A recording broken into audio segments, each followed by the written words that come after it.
तो material control के chapter का हम रिवीजन करना स्टार्ट कर रहे हैं। मटेरियल बहुत ही इम्पोर्टेंट एलिमेंट होता है हमारी कॉस्ट में। जैसे हम देखते हैं कि एलिमेंट ऑफ कॉस्ट में मटेरियल आता है, लेबर आती है, एक्सपेंसेस आते हैं। मटेरियल भी डायरेक्ट इनडायरेक्ट हो सकता है, लेबर भी इनडायरेक्ट इनडायरेक्ट हो सकती है, एक्सपेंसेस भी डायरेक्ट इनडायरेक्ट हो। तो डायरेक्ट और इनडायरेक्ट एक्सपेंसेस मटेरियल का यहाँ पर क्या मतलब है? डायरेक्ट मटेरियल जो प्रोडक्ट के अंदर सीधा सीधा लगा हुआ है, हमें पता चल रहा है कि एक यूनिट में कितना मटेरियल लगेगा, उसे हम डायरेक्ट मटेरियल बोल देते हैं। इनडायरेक्ट मटेरियल जो हम सीधा पता नहीं लगा सकते एक यूनिट में कितना। जैसे हम लोग कोई भी चीज बना रहे हैं, सपोज हम कोई बैग बना रहे हैं, कपड़े का बना रहे हैं, तो हमें पता है उसमें चेन लगेगी, उसमें हमारा कपड़ा लगेगा, मटेरियल कितना लगेगा हमें पर बैग पता है। लेकिन जिस मशीन में हम लोग उसको बनाएंगे, उस मशीन में अगर ग्रीस वगैरह लग रही है, कोई ऑयल लुब्रिकेंट ऑयल लग रहा है, तो वो हम पता नहीं लगा सकते कि वो मटेरियल हमारे एक यूनिट में कितना लगा। वो वाला मटेरियल इनडायरेक्ट हो जाता है। मटेरियल कंट्रोल का मतलब होता है कि माल खरीदना, चेक करना कितना रिक्वायर्ड है, फिर खरीदो। जो खरीदा है कहाँ से खरीदना है, सैंपल जो लिया उसी के हिसाब से माल आया या नहीं, माल को ढंग से रिसीव करना, उसको रखना, जब जरूरत पड़े वापस उसको लेना। तो बहुत सारी चीजें हैं, मेंटेन करना इन्वेंट्री रिकॉर्ड्स को, और ऑडिट हो रहा। परचेज जब हम करते हैं तो हम देखते हैं कहाँ से माल खरीदे, बहुत सारी बातों का ध्यान रखते हैं। माल रेगुलर बेसिस पे आना चाहिए, जब हमें जरूरत हो तब हमारे पास माल आ जाए। पता चला आज हमें सस्ता माल मिल गया, कल को मिल ही नहीं रहा है उससे, तो फायदा नहीं है। हमें उस इंसान से लेना है जिसकी क्वालिटी बढ़िया हो और सप्लाई भी उस हम जब चाहें, और अच्छा क्रेडिट पीरियड भी हमें मिल जाए, है ना। परचेजिंग सेंट्रलाइज्ड भी हो सकती है, डिसेंट्रलाइज्ड भी। सेंट्रलाइज्ड परचेजिंग का मतलब होता है कि जो हेड ऑफिस है वो खुद ही खरीद रहा है हर जगह से, और हमारे पास आ रहा है। जैसे सपोज हमें रॉ मटेरियल की बात करें या कोई और मटेरियल है, एसी है, वो सब। फॉर एग्जांपल आपको समझने में ज्यादा आसान रहेगा कि हमारी एक हेड ऑफिस है, 100 ब्रांचेस है। अब ब्रांचेस में एसी की रिक्वायरमेंट है, तो वो ब्रांच को हमने पावर नहीं दी है कि वो खरीद ले, हेड ऑफिस खरीद कर ब्रांच के पास सप्लाई करा दे।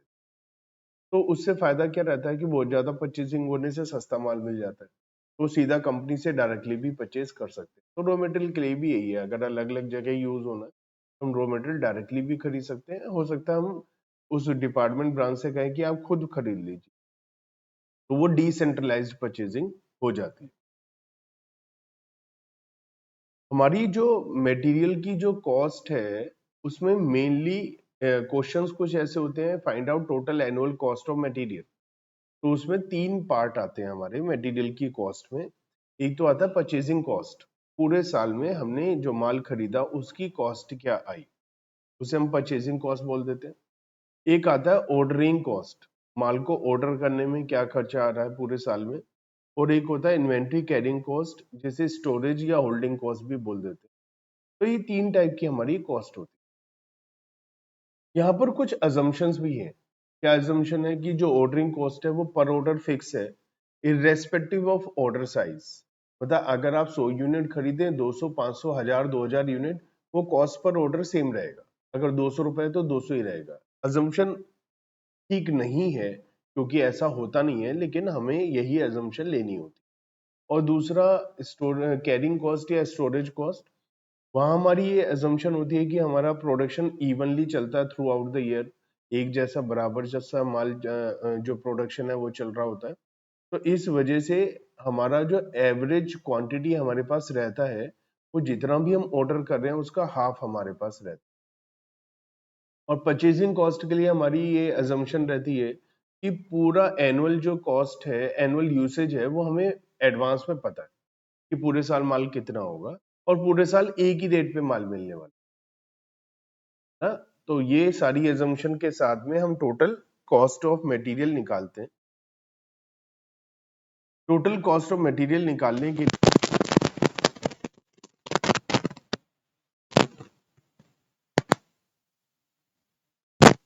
हमारी जो आती है, हम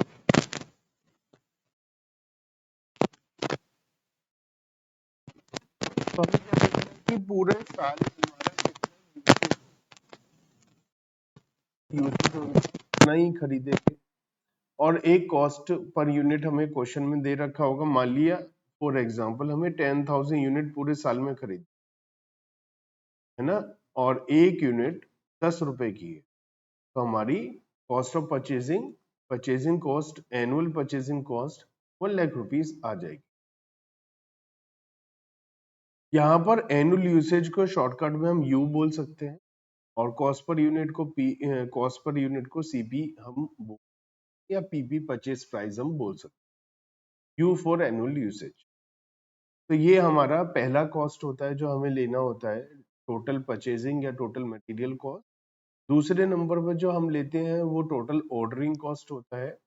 टोटल ऑर्डरिंग कॉस्ट मतलब पूरे साल में ऑर्डर करने का क्या खर्चा आएगा, तो जितने भी number of orders in a year हो रहे हैं उसको हम कॉस्ट पर ऑर्डर से मल्टीप्लाई। जैसे मैंने अजम्पशन आपको बताई थी, यहाँ पर कॉस्ट पर ऑर्डर क्वेश्चन में जो दिया है वो हमेशा सेम ही रहता है। मान लिया कॉस्ट पर ऑर्डर है 200 और हमें साल में 5 ऑर्डर करने हैं, तो हमें पता चल जाएगा कि हमारी ऑर्डरिंग कॉस्ट 1000।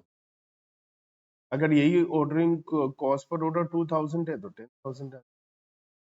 लेकिन यहाँ पर नंबर ऑफ ऑर्डर्स आपको निकालने के लिए फॉर्मूला लगाना पड़ेगा कि एनुअल यूसेज हमें कितनी थी, 10,000 यूनिट की एक साल में जो, मान लिया हम एक बार में 2000 यूनिट खरीद रहे हैं, तो हमारे नंबर ऑफ ऑर्डर कितने हो गए, 5। अब आपको वैसे तो मैं बताऊं कि नंबर ऑफ ऑर्डर एग्जैक्टली जरूरी नहीं है लिखें, क्योंकि कई बार बच्चा कंफ्यूज हो जाता है, आप भी कंफ्यूज हो जाते हैं। सपोज ये यहाँ पर होता 1800,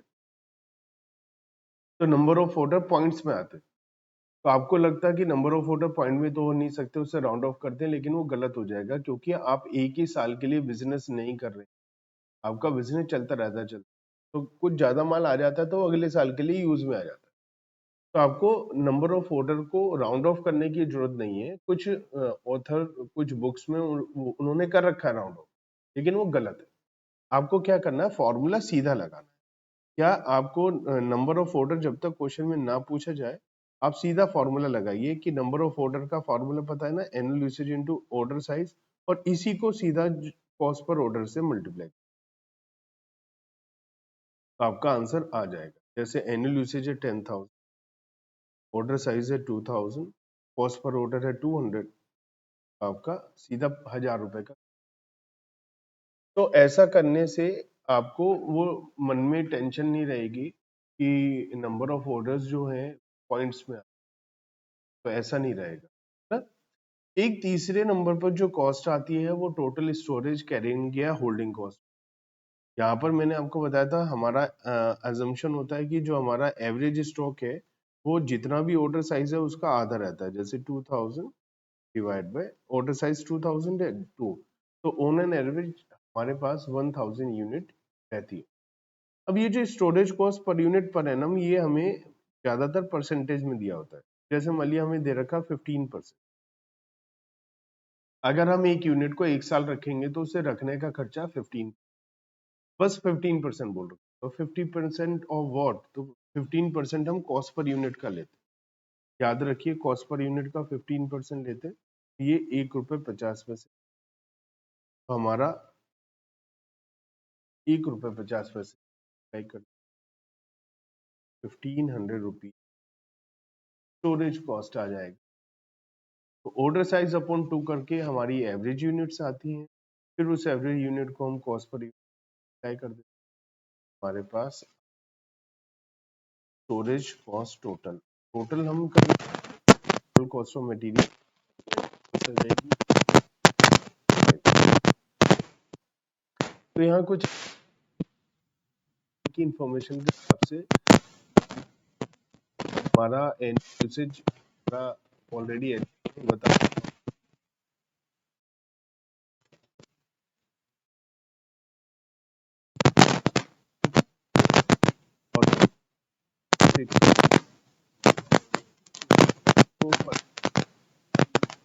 मल्टीप्लाई कर पर यूनिट पर एनम, इसे एस बोल, ये हमारी टोटल इन्वेंट्री कॉस्ट होती है। सारी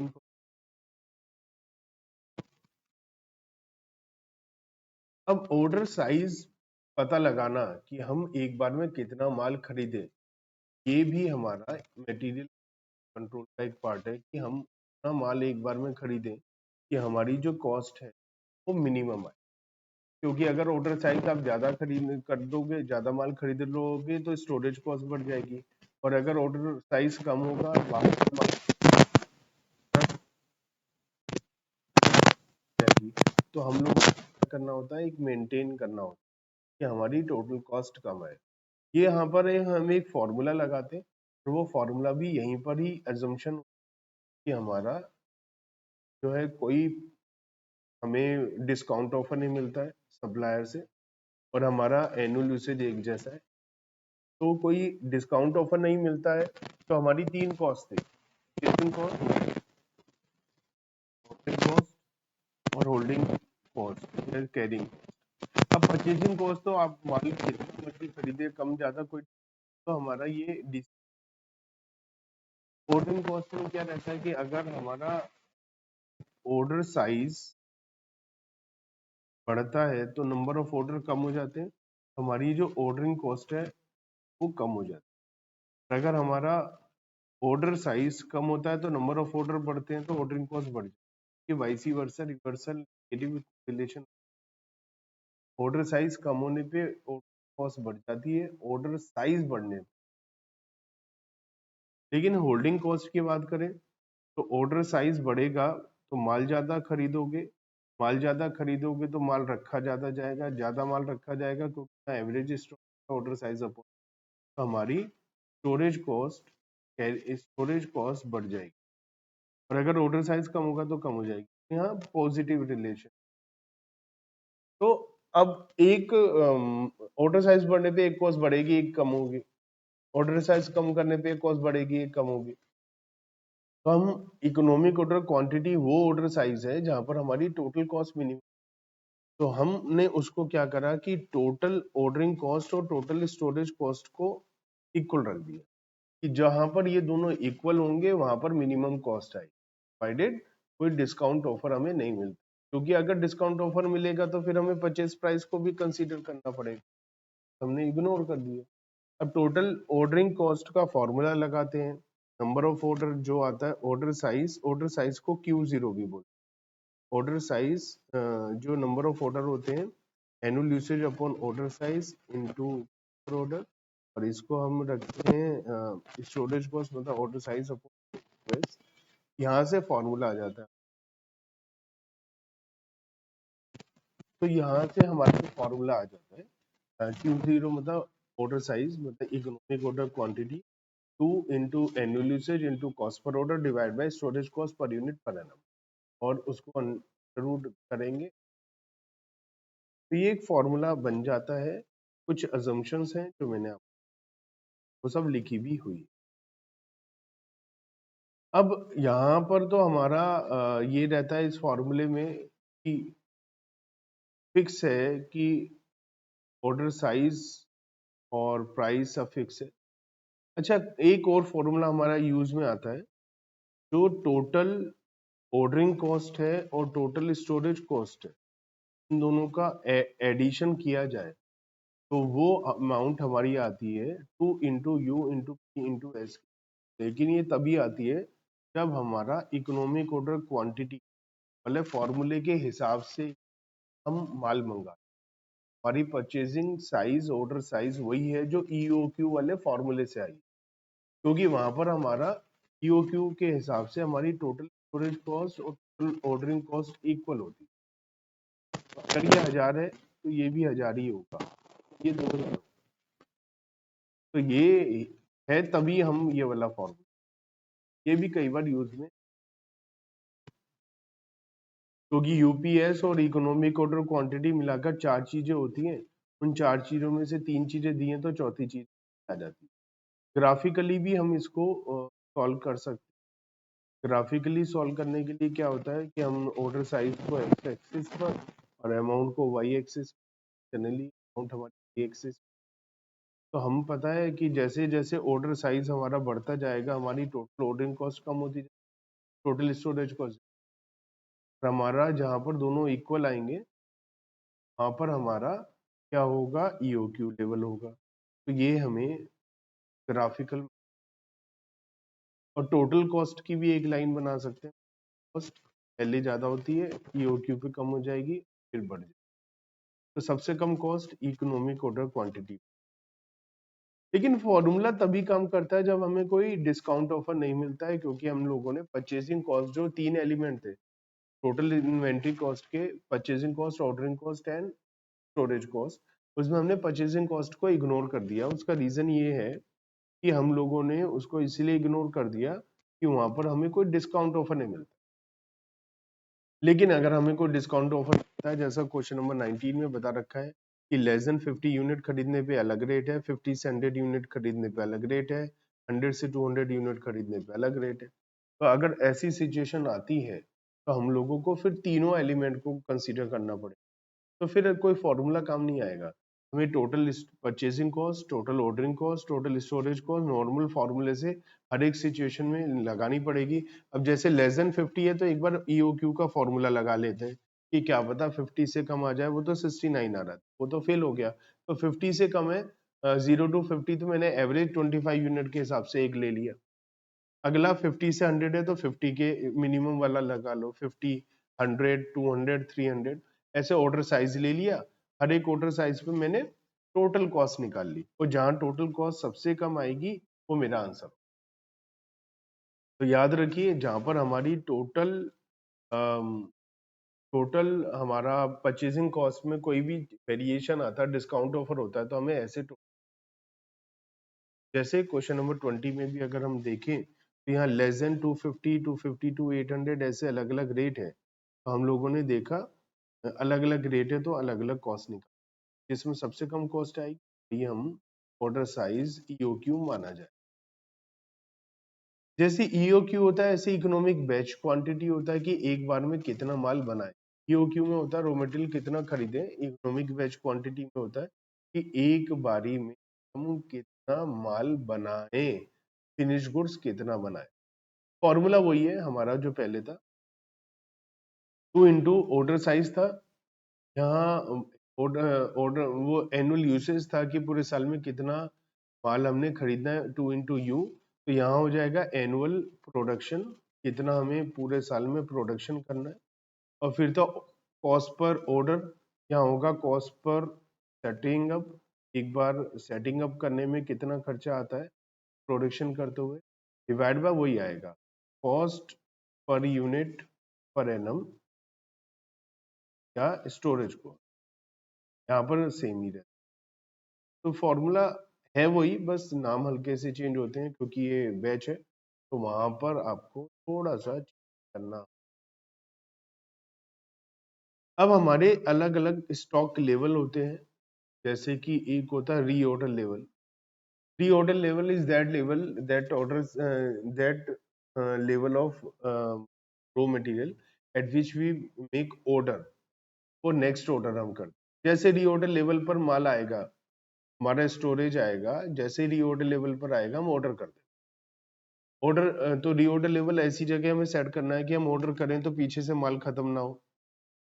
अगर माल खत्म हो गया तो हमारी प्रोडक्शन रुक जाएगी, और कई बार तो प्रोडक्शन रुकने पर एक दिन में लाखों रुपए का नुकसान हो जाता है। तो हमें रीऑर्डर लेवल वहां सेट करना है कि हम ऑर्डर करें तो माल पीछे से खत्म ना हो। यहाँ पर ये इंपॉर्टेंट बात है कि रोजाना माल एक जैसा यूज नहीं होता है, कम ज्यादा भी होता है, और माल आने में भी एक फिक्स टाइम नहीं है, कभी जल्दी माल आ जाता है, कभी लेट माल आता है। तो यहाँ पर हमें जो दे रखा होगा वो दो चीजें दे रखी होंगी। एक यूसेज हमें दे रखा होगा, मिनिमम टू मैक्सिमम, और एंड एवरेज। जैसा हमें दे रखा है 100 यूनिट रोज यूज होती है, ज्यादा से ज्यादा 2000 यूनिट, एवरेज 500 होती है। तो ये मिनिमम यूसेज है, ये मैक्सिमम यूसेज है पर डे, ये एवरेज या नॉर्मल। अगर दे रखा है एवरेज या नॉर्मल, नहीं दे रखा है तो हमें इसकी जरूरत पड़ती है, तो हम एज्यूम कर लेते हैं 10 मैक्स का आधा। अगर नहीं दिया है तो अगर दिया है तो वो लिख लेंगे, आप दिया है तो ये चेक नहीं करेंगे इन दोनों का एवरेज आ रहा है, क्योंकि ऐसा जरूरी नहीं है कि रोज हमारी 100 यूनिट होती है, कम से कम और ज्यादा 2000, तो एवरेज हमारी 750, 800, 1000, 9, एवरेज 500। ऐसे ही हमारा जो टाइम है, जिसे लीड टाइम भी बोल देते हैं, ऑर्डर करने के बाद माल आने में कितना, ऑर्डर करो माल आएगा, माल आने में जितना समय लगेगा उसे लीड टाइम बोलते हैं। ये भी मिनिमम 5 दिन, कम से कम 15 दिन, ज्यादा से ज्यादा। एवरेज 10 भी हो सकता है, कुछ और भी हो सकता है। एवरेज 8 दिया हुआ है तो 8 दिन, नहीं दिया तो 5 + 15/2 10 डेज से एवरेज निकाल, तो ये दे रखा होगा। तो रीऑर्डर लेवल हमको डिसाइड करना है कि रीऑर्डर लेवल क्या होगा। तो रीऑर्डर लेवल वो लेवल है जहां पर हम ऑर्डर करें और माल पीछे से खत्म। तो हम मैक्सिमम सोच लेना, मैक्सिमम इससे ज्यादा कुछ नहीं हो सकता। हम मान लेते हैं हम ऑर्डर करेंगे तो मैक्सिमम टाइम पीरियड लगेगा माल आने में, इससे ज्यादा तो नहीं लग सकता। और उस दौरान हम मैक्सिमम यूसेज करेंगे, उससे ज्यादा यूज नहीं हो सकता। तो जब मैक्सिमम टाइम पीरियड हमने सोच लिया कि माल आने में लेट से लेट टाइम लगेगा और उस दौरान हम मैक्सिमम रोज मैक्सिमम यूज करेंगे, इससे ज्यादा तो हमें जरूरत नहीं है ना। जैसे मैं एग्जांपल आपको बता रहा था, मान लिया हमने सोचा हमें 15 दिन में माल आएगा, ऐसा तो हो सकता है 15 दिन में आया, हो सकता है 14 में आ जाए, हो सकता है 13 दिन में आ जाए, 10 दिन में, 9 दिन में, 2 दिन, 5 दिन में आ जाए, 5 से कम तो टाइम नहीं लगेगा। तो लेकिन मैं कह रहा हूँ 15 दिन में आए, और जो यूसेज है मैं ये कह रहा हूँ 2000 यूनिट रोज यूज होंगी, ऐसा होगा नहीं। मैं कह रहा हूँ 2000 यूनिट, क्योंकि इससे ज्यादा तो नहीं हो। तो अब मैंने ये सोच लिया कि भैया 15 दिन माल आने में लगेगा, 2000 रोजाना यूज होंगे, तो इसका मतलब मुझे 3 लाख यूनिट चाहिए ना, 30,000 ना, 30,000 यूनिट्स चाहिए। तो जब 30,000 यूनिट होंगी मैं ऑर्डर कर, ऑर्डर कितना होगा वो ईओक्यू हम निकाल चुके हैं कि 2 लाख यूनिट है, 1 लाख यूनिट है। तो जैसे ही मेरे पास 15 दिन का स्टॉक बचेगा, मैक्सिमम स्टॉक बचेगा, मैं ऑर्डर कर दूंगा। अब देखो पीछे से 10 दिन में माल आए, 5 दिन में आए, 7 दिन में आए, 2000 यूनिट यूज हो, 1000 हो, 700, मुझे कोई टेंशन नहीं है कि माल खत्म ही नहीं हो सकता। और एक लिमिट से ज्यादा माल भी नहीं है मेरे पास, क्योंकि ज्यादा, जो से ज्यादा रॉ मटेरियल रखा होगा तो हमारा पैसा खराब होगा, तो इससे हमें कोई फायदा मिलने वाला नहीं। तो रीऑर्डर लेवल एक बेस्ट ऑर्डर साइज है कि हम कब ऑर्डर करें। अगर हमें मैक्सिमम, कई बार क्या होता है practically is impossible to find out maximum time and maximum use, इतना फ्लक्चुएशन हम पता लगा ही नहीं सकते कि मैक्सिमम यूसेज कितना होगा और मैक्सिमम टाइम कितना लगेगा, ये पता नहीं लगा। तो अगर क्वेश्चन में मैक्सिमम यूसेज मैक्सिमम टाइम नहीं दिया और हम पता नहीं भी लगा सकते, तो हम एवरेज कंजम्पशन मतलब एवरेज यूसेज और एवरेज टाइम के हिसाब से ऑर्डर लेवल निकाल लें। लेकिन यहाँ पर एक रिस्क है। क्या रिस्क है? एवरेज यूसेज से ज्यादा यूसेज हो गया तो माल खत्म हो जाएगा, एवरेज टाइम से ज्यादा माल आने में टाइम लग गया तो भी माल खत्म। इस रिस्क को कम करने के लिए हम इसमें कुछ सेफ्टी स्टॉक और ऐड कर देते हैं, सो दैट माल खत्म। तो इस सिचुएशन में क्या होगा, एवरेज कंजम्पशन, मैंने जो इमेजिनरी फिगर ली थी, एवरेज कंजम्पशन है मेरा 500, है ना। तो हमारे इमेजिनरी फिगर के हिसाब से जो मैंने लिया था 500 यूनिट 8 दिन, ये एवरेज था। तो 500 इंटू 8, ये क्या कितना हो गया, 4000।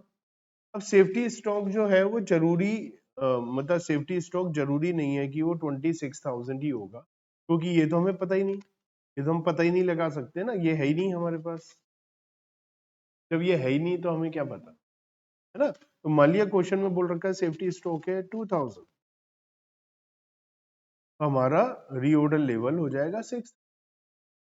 तो वो क्वेश्चन में सेफ्टी स्टॉक उस सिचुएशन में बताया जाए। सेफ्टी स्टॉक को हम लोग मिनिमम स्टॉक लेवल भी बोल देते हैं। जो नेक्स्ट है,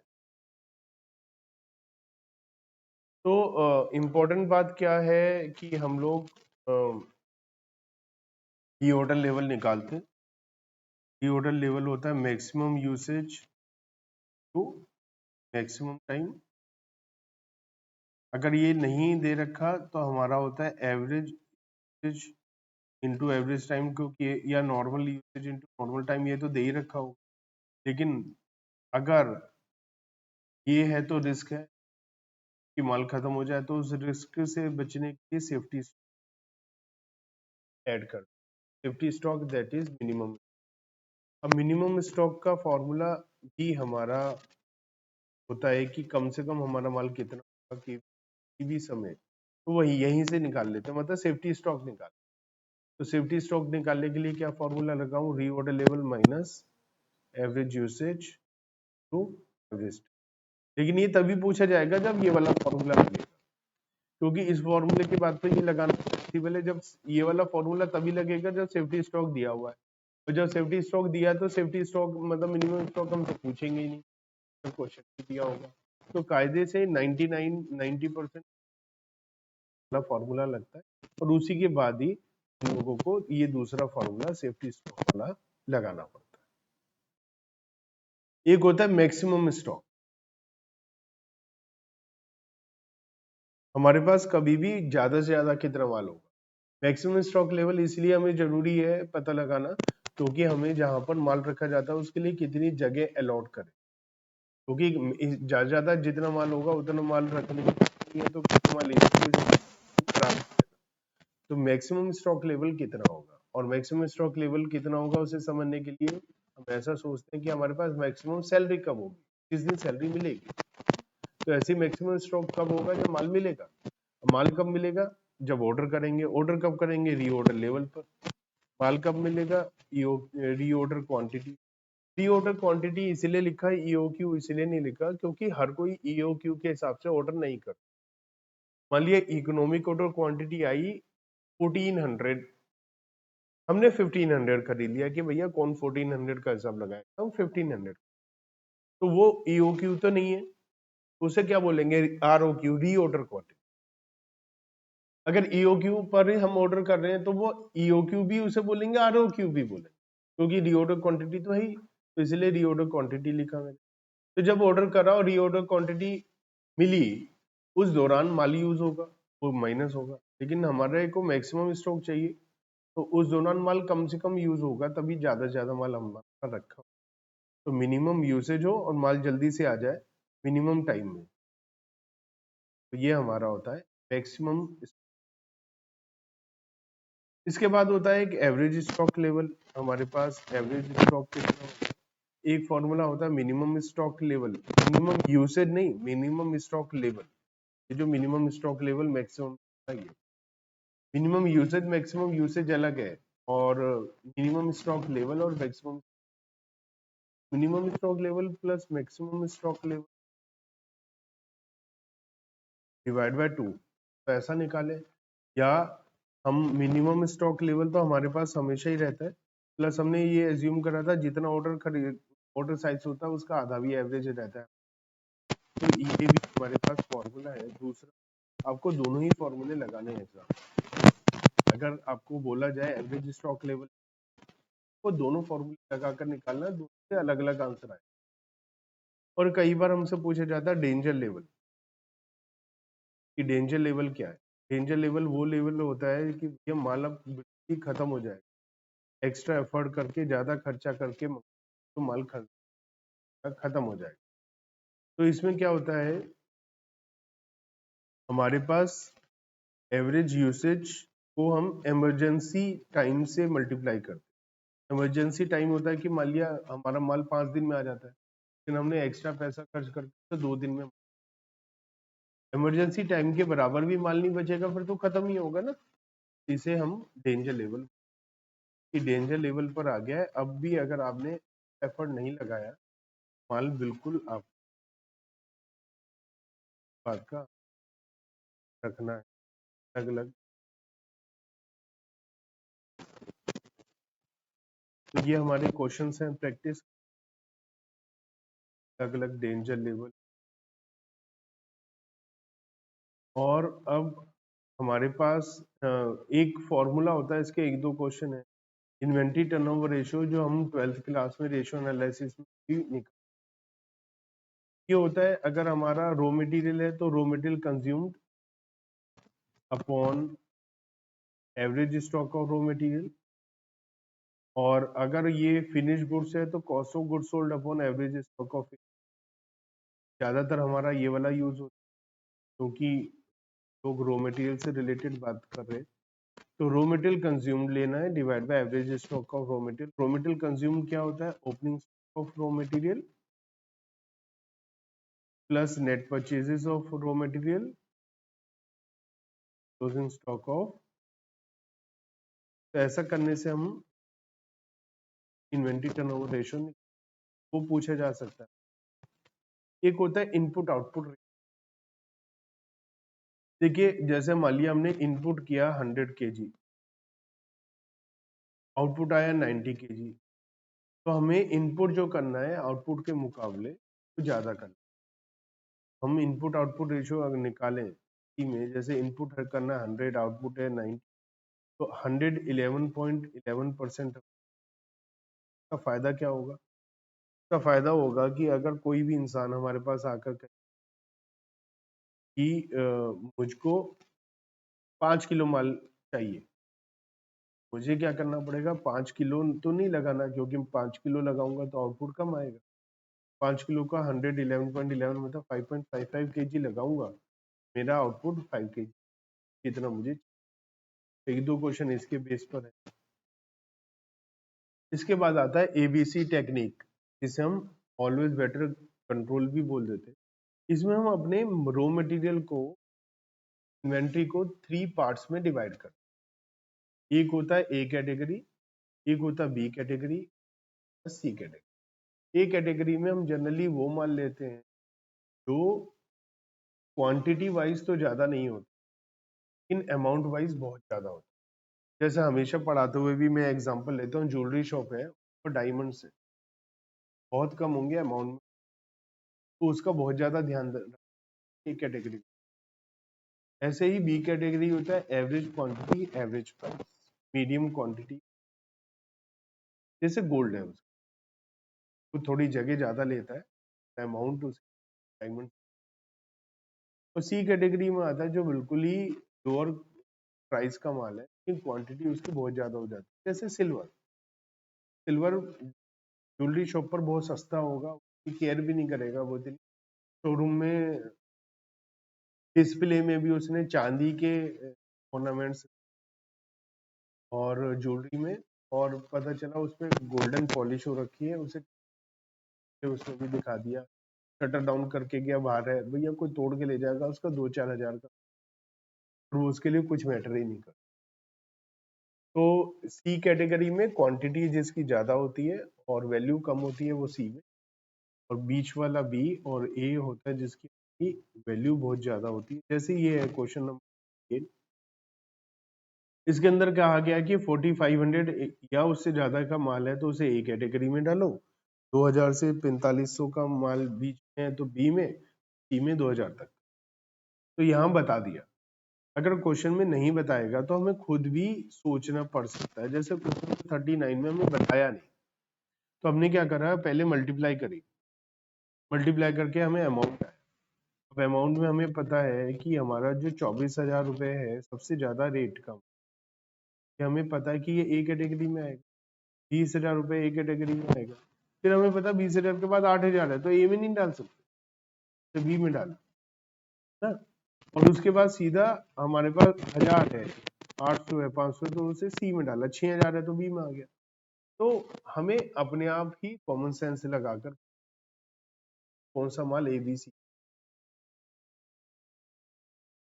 ठीक है, तो एबीसी कंट्रोल के होते हैं। इसके बाद हमारा होता है स्टोर्स लेजर मेंटेन करना, कि हम जो स्टोर में माल है उसका वैल्यूएशन करते हैं, मेंटेन करते हैं। अब स्टोर में एक तो स्टोर लेजर मेंटेन होते हैं, एक बिन कार्ड होता है। बिन कार्ड होता है तो वो कार्ड, वो हमारी कैलकुलेशन जो जहां माल रखा हुआ है, जहां पर माल रखा हुआ वहीं पर ही हम बिन कार्ड लगा देते हैं। यहाँ कोई वैल्यूएशन नहीं होती, ये केवल क्वांटिटी में होता है कि कितना माल आया गया बस, वो बैलेंस क्या। ये इस तरीके का होता है। मान लिया ओपनिंग बैलेंस 300 यूनिट है, हमारे पास 2000 यूनिट और आ गई तो 2300 हो गई, 500 चली गई 1800। इसमें ऊपर हम मैक्सिमम मिनिमम लेवल और ऑर्डर साइज सब लिख देते हैं, ताकि जैसे ही रीऑर्डर लेवल पर हमारा जो वर्कर है वो बता दे कि ये रीऑर्डर लेवल पर आ गया, तो हमें नेक्स्ट ऑर्डर प्लेस कर। इसके बाद आता है store laser inventory system, which can be prepared on the basis of periodic system and perpetual। Periodic का मतलब ये है कि हम डिटेल रिकॉर्ड नहीं बनाते, हम 6 महीने साल भर बाद ही अपने स्टॉक की वैल्यूएशन करते, डिटेल रिकॉर्ड नहीं। परपेचुअल का मतलब डिटेल रिकॉर्ड होता है, हर ट्रांजैक्शन जब भी माल आएगा जाएगा, हम डेली बेसिस पर वहां पर एंट्री करके इतना माल आया, इतना बैलेंस, इतना माल गया, इतना बैलेंस, क्वांटिटी में भी, वैल्यू, रेट में, सब में हम लिखते। तो पीरियोडिक में जब हम करते हैं तो यहाँ तो हम लोग स्टॉक मेंटेन नहीं कर रहे हैं, तो जब हम यहाँ स्टॉक मेंटेन नहीं कर रहे हैं तो यहाँ हमारा स्टेप नंबर 1 होता है। हाँ, स्टेप नंबर 1 होता है कि हमें पता लगाना है कि कितना माल स्टॉक में है। ये स्टेप नंबर 1 होता है। यहाँ find out closing stock in, पहला काम हमें ये करना कि हम क्लोजिंग स्टॉक यूनिट्स में कैसे निकालेंगे। ओपनिंग स्टॉक यूनिट्स में ना, प्लस परचेजेस नहीं, जो भी रिसीट्स है, चाहे वो माल आया, चाहे वो सेल से रिटर्न आया, चाहे वो प्रोडक्शन से वापसी आया, सारी रिसीट और सारा इशू माइनस कहीं पे भी इशू, ये हमारा क्लोज यूनिट्स में। पहला काम तो हमें ये करना। दूसरा, ये इसको मेथड ऑफ जो है वैल्यूएशन से मल्टीप्लाई करते, उसके हिसाब से जो रेट आता है तो इसको हम मल्टीप्लाई कर देते हैं रेट पर, वो मेथड के हिसाब से आता है। तो वो रेट पर यूनिट कैसे आएगा अभी मैं बता दूंगा, फीफो लीफो वेटेड एवरेज जो भी मेथड है उसके हिसाब से। तो परपेचुअल में हम पूरा डिटेल रिकॉर्ड बनाते हैं। हमारे पास वैसे तो बहुत सारे मेथड है, लेकिन ज्यादातर 2-3 मेथड। फीफो मेथड एज्यूम करता है, फीफो मेथड एज्यूम करता है कि जो माल पहले आया है पहले वही माल जाए। मैं बार बार कह रहा हूँ एज्यूम करता है, क्योंकि एक्चुअल जरूरी नहीं। परपेचुअल में मैं इस तरीके का हम रिकॉर्ड बनाते हैं। Rate particular receipt issue balance, receipt issue balance में क्वांटिटी रेट अमाउंट सब लिखते हैं। जैसे यहाँ पर जनवरी 1 को परचेजेस थी, हमने लिखा रिसीट में और बैलेंस में, फिर जनवरी 20 को फिर से परचेजेस थी, हमने फिर से रिसीट और बैलेंस में। अब यहाँ ध्यान रखना है, जब हम बैलेंस में लिखेंगे, इंपॉर्टेंट बात है, जब हम बैलेंस में लिखेंगे तो हम दोनों अलग अलग रेट का माल अलग अलग लिखें। और मान लिया तीसरी बार परचेज करके फिर एक आ गया तो उसे 1 में ऐड नहीं करेंगे, उसे फिर नीचे ही रखें। तो जैसे जैसे माल आता रहेगा उसे नीचे ही लिखते रहेंगे। इंपॉर्टेंट बात आपको क्या ध्यान रखनी, यहाँ अलग अलग हमें इसको लिखना है, याद रखिएगा, क्योंकि अगर ये नहीं करा तो आप मुसीबत में आ जाएंगे आप। और एक ऐसे एरो जरूर लगाना है कि आपके पास टोटल 200 यूनिट, लेकिन अलग अलग रेट का हिस्सा। अब इशू करा 60 यूनिट, तो फीफो का मतलब है फर्स्ट इन फर्स्ट आउट, जो पहले आया पहले जाएगा। पहले 1 रुपए का माल आया, रुपए का, 100 में से ठीक है 40, 100 एज इट इज बचा हर बार इशू और बैलेंस। ये परपेचुअल में, इस हिसाब से इस मेथड में जो क्लोजिंग स्टॉक होता है उसमें हमारा नया वाला लेटेस्ट माल, फीफो का मतलब फर्स्ट इन फर्स्ट आउट, पुराना माल इशू हो जाए, हमारा लेटेस्ट माल यहाँ बचा। अब हम अगर इसे पीरियोडिक मेथड से करते, हम ये सब ना करके पहले पता लगाते कि हमारा स्टेप नंबर 1 कितना माल है ना। तो स्टेप 1 कितना क्लोजिंग स्टॉक है, तो ओपनिंग स्टॉक नील है, परचेजेस 200 है, इशू 130 है, परचेजेस 200 है, तो क्लोजिंग 200 है। और फीफो कहता है फर्स्ट इन फर्स्ट आउट, तो जो माल बचा है लेटेस्ट प्राइस का बचा है, लेटेस्ट जो लास्ट में 2 रुपए का आया है, इसे 2 रुपए के हिसाब से वैल्यूएशन। अगर हमसे कभी कभी पूछा जाए मटेरियल कंज्यूम्ड क्या है, तो परपेचुअल में तो जो इशू का टोटल है ये 130 यूनिट 160 रुपए की ये है मटेरियल कंज्यूम। लेकिन अगर हमारा पीरियोडिक है तब तो हमें नहीं पता चल रहा है ये। पीरियोडिक में हम निकाल लेंगे अमाउंट में opening plus purchases minus closing amount में। तो रॉ मटेरियल कंज्यूम का एक फॉर्मूला हमने देखा था ना, फिर रेशो में भी वही वाला फॉर्मूला। ये था हमारा फीफो। इसमें कई बार लॉस हो जाता है, एबनॉर्मल लॉस होता है, तो उसे हम नॉर्मल इशू की तरह ट्रीट करते हैं। पर्टिकुलर्स में लिख देते हैं इशू एबनॉर्मल लॉस, और हम उसे नॉर्मल की तरह ट्रीट करते हैं। जैसे इशू होता है वैसे ही ट्रीट करते हैं, बस क्या चेंज आएगा पर्टिकुलर्स में, हम वहां पर पर्टिकुलर्स में क्या लिख देंगे एबनॉर्मल। और जो ट्रीटमेंट अमाउंट में इशू में से माइनस इशू में लिखना और बैलेंस में से माइनस करना, वो एज इट इज। एक होता है नॉर्मल लॉस। अब हमें पता है नॉर्मल लॉस से हम अपने कॉस्ट को इन्फ्लेट करते हैं अपनी, क्योंकि ये कॉस्ट हम अपने कस्टमर से रिकवर कर सकते। तो यहां पर हमें क्या ध्यान रखना है कि जब नॉर्मल लॉस होगा तो इसे सिंपल इशू की तरह ट्रीट नहीं। नॉर्मल लॉस होगा तो हम लोग क्या करेंगे, इशू में क्वांटिटी में लिखेंगे, अमाउंट में नहीं लिखेंगे। क्योंकि क्वांटिटी में हम लिखते हैं, चाहे वो प्रोसेस का चैप्टर हो चाहे कोई भी चैप्टर हो, हम बाय नॉर्मल लॉस क्वांटिटी में लिखते हैं, अमाउंट में नहीं लिखते। या तो हमें कोई बताए स्क्रैप प्राइस है वो लिख देंगे, नहीं तो नहीं। तो इशू में अमाउंट नहीं लिखेंगे, क्वांटिटी लिखेंगे। तो हमारा 25 यूनिट था 65 का, तो 25 से घट के 21 यूनिट 65 का। लेकिन यार ये इंपॉर्टेंट बात है, अब 3-4 रेट का माल रखा हुआ है, कौन से इशू करें? अगर एक से इशू करेंगे तो वो तो बहुत ही कम हो जाएगा, तो उसको खत्म कर देंगे जितना भी स्टॉक है। वैसे ये आएगा नहीं, आएगा तो एबनॉर्मल लॉस ही, या लिखा हो शॉर्टेज तो आप उसे हमेशा एबनॉर्मल लॉस ही, ठीक है। अब एक इंपॉर्टेंट बात कि मान लिया supplier price of material return to supplier. Supplier मतलब 25 क्रेडिटर जिससे हमने माल खरीदा था। तो जिससे हमने माल खरीदा था उस इंसान को हमने माल वापस किया, तो इसे बोलते हैं परचेजेस रिटर्न।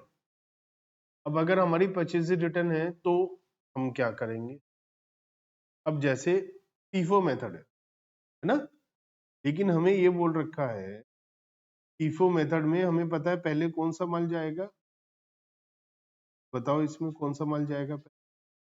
2 रुपए वाला। लेकिन अगर हमें क्वेश्चन में बता रखा है कि 100 यूनिट 3 रुपए वाली वापस करी है हमने, तो हम वही इशू कर देंगे और बैलेंस में हम फिर 400 यूनिट छोड़ देंगे। लेकिन अगर कुछ नहीं बोला, बस ये बोला माल वापस किया, तो 2 रुपए वाला। बोला 3 रुपए वाला माल वापस करो, तो 3 वाला। लेकिन दिक्कत कब आती है?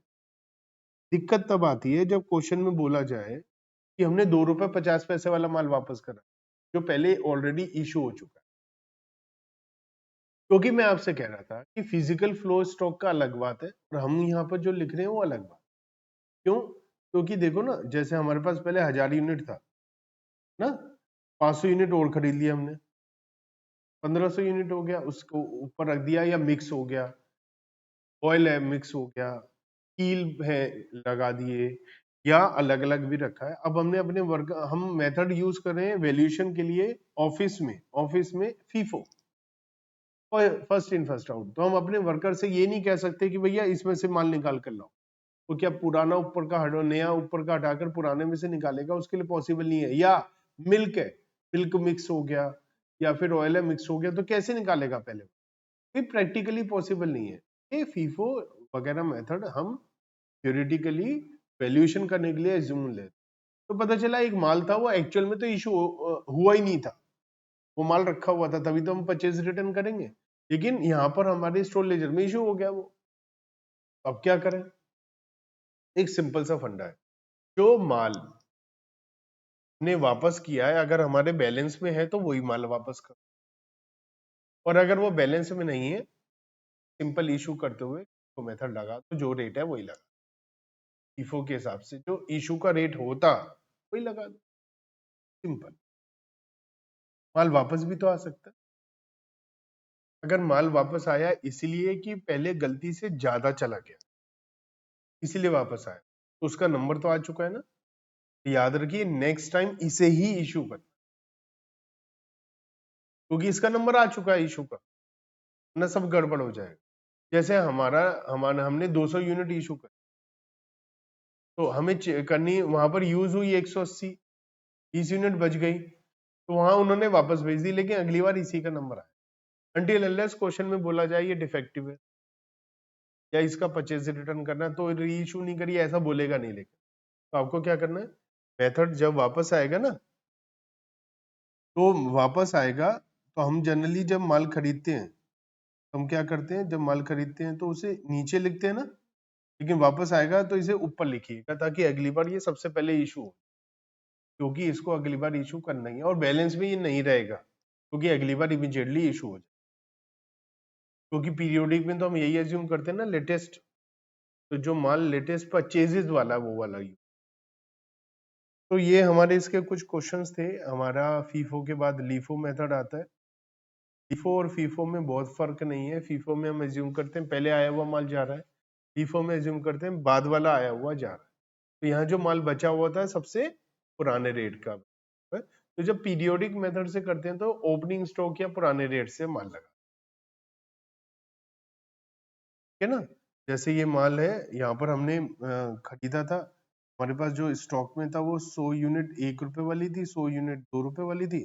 तो अब इशू करेंगे 60 यूनिट तो 2 रुपए वाली, है ना। और अगर 70 यूनिट बचा है और हमारा पीरियोडिक है, तो सबसे पुराना ओपनिंग या परचेजेस का जो रेट है 1 रुपया वो लगाए। तो यहाँ पर थोड़ा सा अलग हो। एक आता है फिर हमारे पास एवरेज मेथड।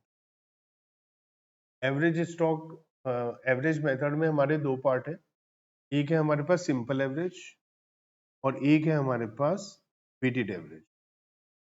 अब what is the meaning of simple average and weighted average? कायदे से तो जो सही होता है वो हमारा वेटेड एवरेज ही होता है, बट सिंपल एवरेज बढ़िया नहीं होता है। लेकिन हम लोगों को अगर क्वेश्चन में बोला जाए तो हम लोग सिंपल एवरेज भी हमें लगाना पड़ता, मजबूरी है हमारी। लेकिन अगर कुछ ना बोला जाए, केवल एवरेज बोला जाए, तो मैं क्या करूंगा, मैं यहाँ पर वेटेड एवरेज लगाने वाला हूँ, क्योंकि वेटेड एवरेज ही ज्यादा बढ़िया। तो समझते हैं पहले सिंपल एवरेज। अब सिंपल एवरेज थोड़ा सा टिपिकल भी है, क्योंकि यहाँ पर हमारी अजम्पशन होती है कि हम लोग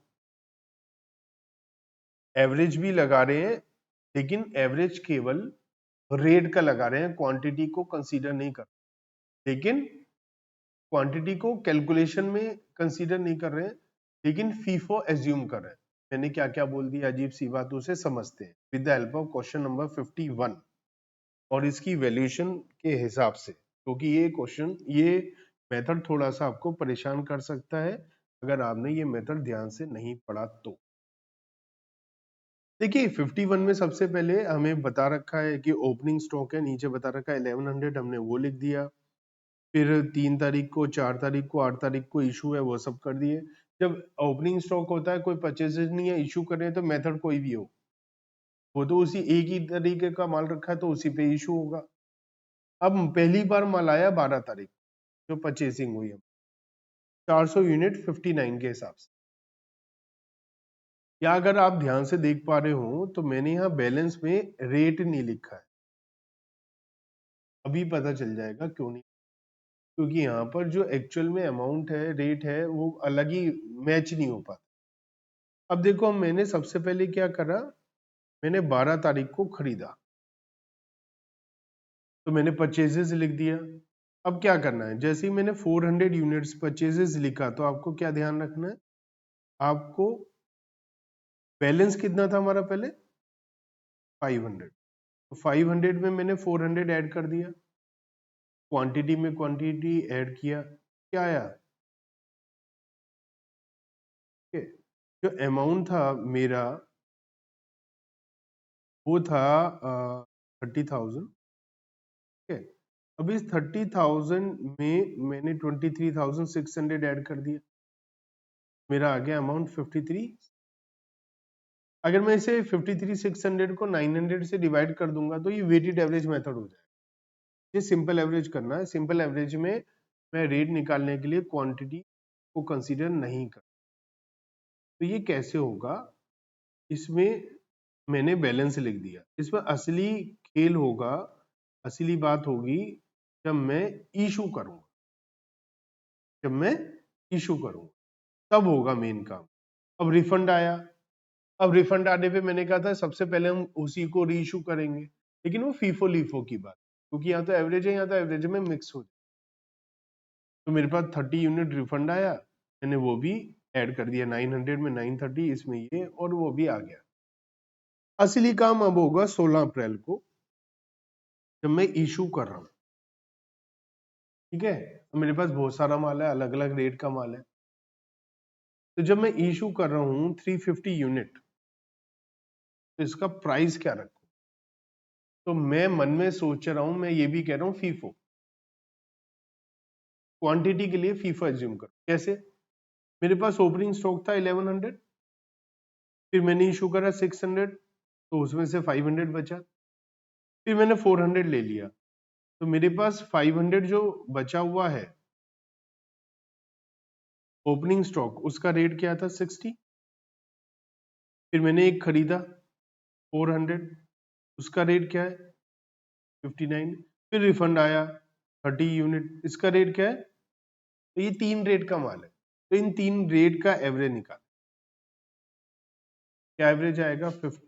60 प्लस 59 प्लस 58 डिवाइड बाय 3, 59 आ जाए,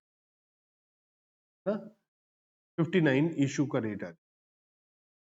और मैंने क्या कहा था, जो रिफंड है वो सबसे पहले इशू होगा, एज्यूम करेंगे।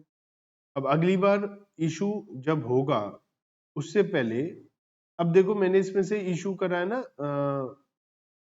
350 यूनिट, तो 350 यूनिट कौन सी इशू करी है बताओ? मैं सबसे पहले तो ये करूंगा, ये चली गई,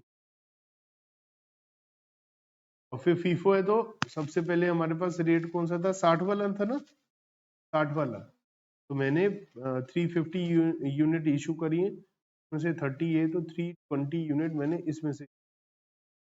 बैलेंस कितना है? 180 मेरे पास ये वाला बैलेंस है, और ये पूरा 4 है, ये मेरा बैलेंस 0। इसके बाद मैंने फिर 480 खरीद ली, अब 480 खरीद ली, फिर इशू करी 608। अब मैं इशू करूंगा तो मेरे पास कौन सा है? 4 रेट का माल, 60 वाला है, 9 वाला है, ये तो खत्म हो, 3 रेट का ही माल है, और ये जो नया खरीदा था ये 60। अब मैं इन तीनों का एवरेज निकालू, ऐसे करना है, और वीडियो देखेंगे इसकी तो आपको। अब पीरियोडिक मेथड में क्या करेंगे?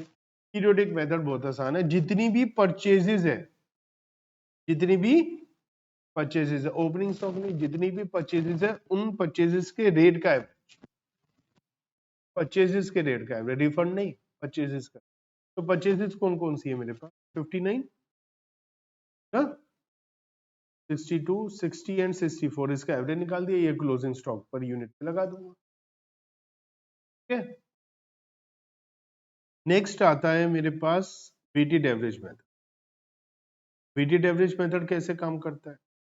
ये अच्छा है, इसमें आप बैलेंस में भी क्वांटिटी, रेट, अमाउंट लिखते हैं।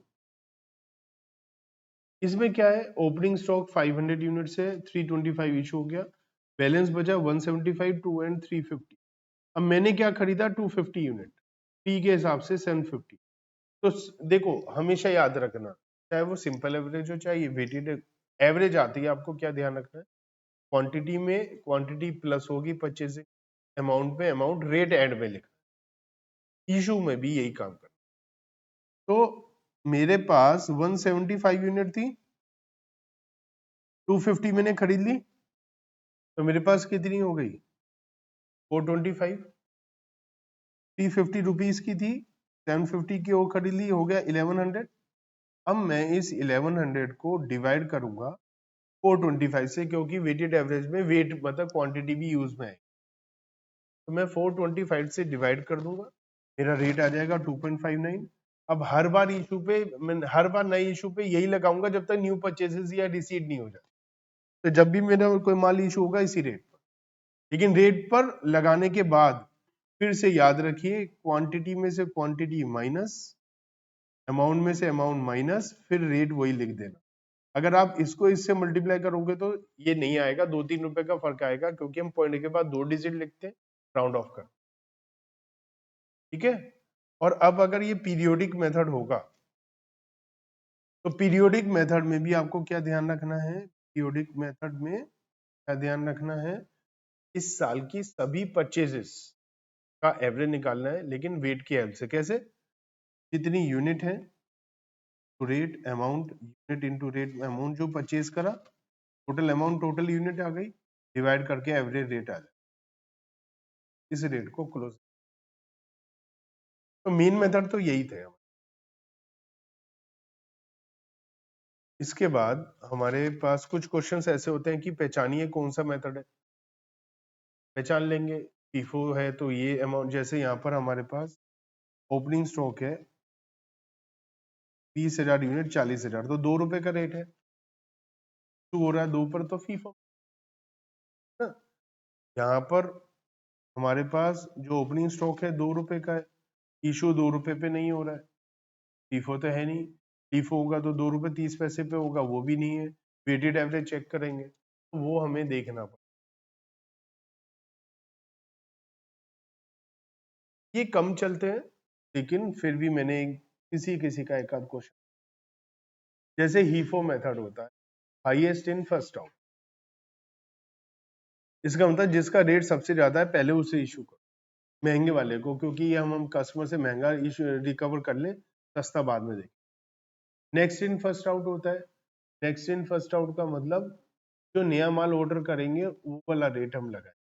ये ज्वेलरी में ज्वेलर्स ऐसे करते हैं, आज आप खरीदने जाएं तो आज का रेट वो लगाएंगे, क्योंकि जितना माल आप खरीदेंगे पूरे दिन में उसकी जो सेल है वो उतना नया ऑर्डर करेगा, तो नए रेट से माल आपको वो देगा। बेस स्टॉक मेथड होता है थ्योरेटिकल, या बेस स्टॉक जैसे हमारा ये होता है ना, स्टॉक में मिनिमम स्टॉक तो कुछ होता ही है, तो जो मिनिमम स्टॉक हमेशा ही रहता है वो सेफ्टी स्टॉक या मिनिमम स्टॉक को एक्चुअल में फिक्स्ड एसेट हो गई, तो उसके लिए एक ही रेट फिक्स करके हम ले लें, तो ऐसा ये मेथड एज्यूम। मार्केट प्राइस में रिप्लेसमेंट या रियलाइजेशन इन्फ्लेटेड, नॉर्मल हमारे लॉसेस होते हैं, इन्फ्लेटेड प्राइस लगाए। स्टैंडर्ड कॉस्ट में एक चैप्टर हमारा था अलग से, स्टैंडर्ड कॉस्ट वेरिएंस एनालिसिस, उसमें हर एक का एक स्टैंडर्ड रेट होता है, तो हम हर माल उसी रेट पर इशू करें, हर माल आ कुछ भी रहा है, इशू हम स्टैंडर्ड रेट पे कर रहे हैं, बैलेंस भी स्टैंडर्ड रेट पे निकाल रहे हैं, जो डिफरेंस आ रहा है उसे प्राइस वेरिएंस बोलते हैं। अब हमारा अलग अलग टाइप का लॉस हो सकता है, लेकिन आपको एक बात ध्यान रखना है, अगर वो नॉर्मल लॉस है तो हम रेट इन्फ्लेट कर देते हैं, जो नॉर्मल लॉस हमें पहले से पता है, और जो नॉर्मल लॉस हमें पहले से नहीं पता, बाद में जो एबनॉर्मल लॉस होता है वो कॉस्टिंग पीएनएल में चला जाता है, और जो नॉर्मल लॉस पहले से नहीं पता, बाद में पता चलता है लेकिन है नॉर्मल, उसे फैक्ट्री ओवरहेड में डालते है ना। अब वेस्टेज हो, चाहे वो स्क्रैप हो, चाहे वो स्पॉइलेज हो, कोई भी तरीके का डिफेक्टिव हो, सबका यही हिसाब है कि हमें उसको क्या करना है, नॉर्मल लॉस से रेट इन्फ्लेट करना है, और एबनॉर्मल लॉस को हमें कॉस्टिंग में ट्रांसफर करना है। एक होता है स्टॉक ऑडिट, ऑडिटिंग होता है कि हम सब चेक करें सब सही चल रहा है या नहीं, कुछ गड़बड़ तो नहीं चल रहा है, तो स्टॉक ऑडिट होता है, हम फिजिकली कंटिन्यूस स्टॉक वेरिफिकेशन होता है, पीरियडिकली वेरीफाई करते हैं कि जो माल हमारे पास रखा हुआ है वो सही है या नहीं, जो रिकॉर्ड हमारा दिखाई दे रहा है स्टोर लेजर में वो एक्चुअल में भी है या नहीं, तो ये सब कुछ हमारा चेक होता रहता है। तो ऑडिट से क्या रहता है, हमारे एम्प्लॉय को भी डर लगा रहता है कि बार बार चेकिंग हो रही है, चोरी नहीं करेंगे। बार बार वेरीफाई करेंगे। इसके अलावा और भी ऑडिट में बहुत कुछ होता है कि वो ये देखते हैं कि कायदे से कितना लॉस होना चाहिए, कहीं ऐसा तो नहीं वर्कर जानबूझ के लॉस ज्यादा दिखाकर चोरी कर रहा हो। वो सारी चीजें चेक होती है, बहुत बड़ी बात होती है ऑडिटिंग। तो ये पूरा चैप्टर था हमारा मटेरियल का, जो हमने रिवाइज में थोड़ा सा ओवरव्यू दिया आपको कि ये क्या क्या होता है, कौन कौन से इसके अंदर कॉन्सेप्ट होते हैं ना। तो हमारा लगभग 1 घंटे में ये रिवाइज हुआ है, और करने में हमें 8 से 10 घंटे 12 घंटे पहली बार करने। क्वेश्चन करके थोड़ा सा करेंगे तो 5-6। तो बेसिक है चैप्टर, बहुत मुश्किल चैप्टर नहीं है। अब